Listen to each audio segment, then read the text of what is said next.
Hello everyone. So I've been asked by a lot of people to give a demo on making palms, palm crosses for Palm Sunday, but without the palms. And so here goes my effort. So what you're going to need is some scissors, nice little sharp one, paper scissors preferably, some sellotape or some kind of tape that you can stick. I've got two types. I've got masking tape and cellophane tape. I also got my right hand lady here who's going to help me a little bit later.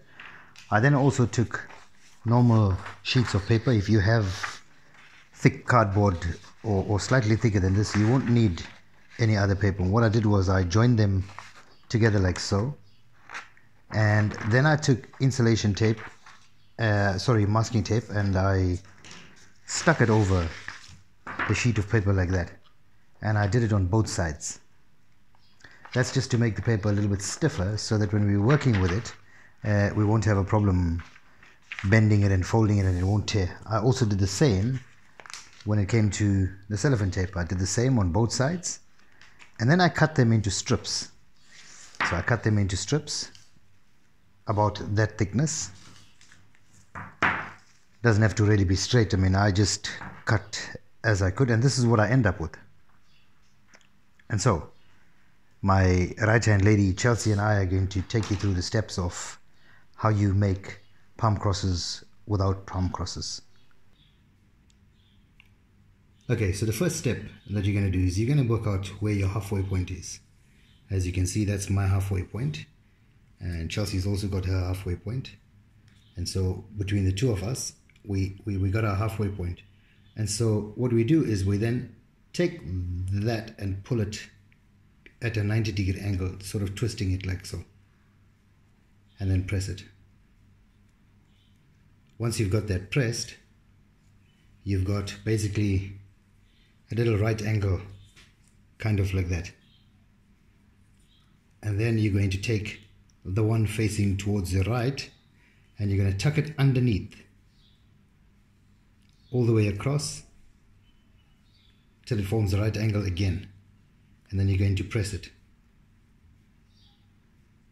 And then you're going to do it one more time. You're going to take the one from the left. You're still working with the same arm that you started with, and you're going to fold it over all the way.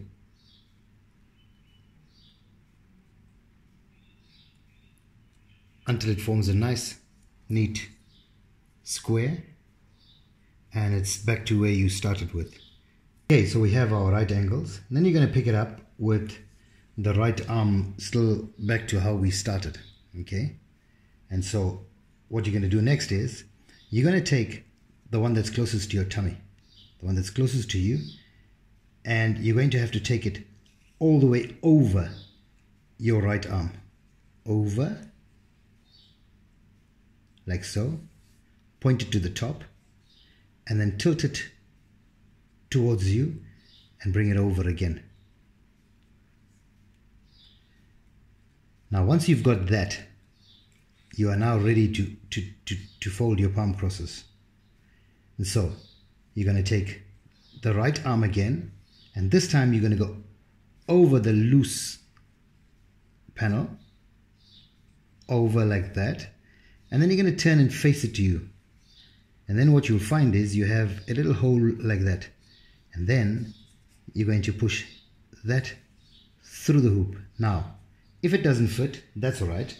We're going to trim them because remember we cut these things roughly. So you're going to cut it, trim it, so that it fits into that loop, into that hole. And that's what we're looking at. So we're going to push it through there, and you're going to pull it all the way through. And what you should have is now a tight knot. Once you've got the tight knot, you're ready to start finishing your cross.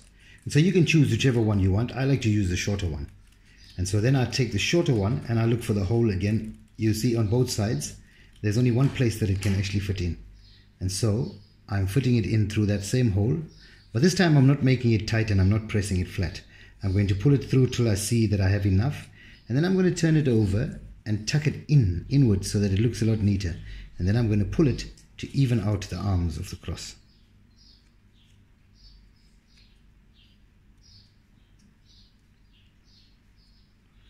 Once you've got that, you're now ready to finish the last part of the cross. And again, you're going to look for that loop.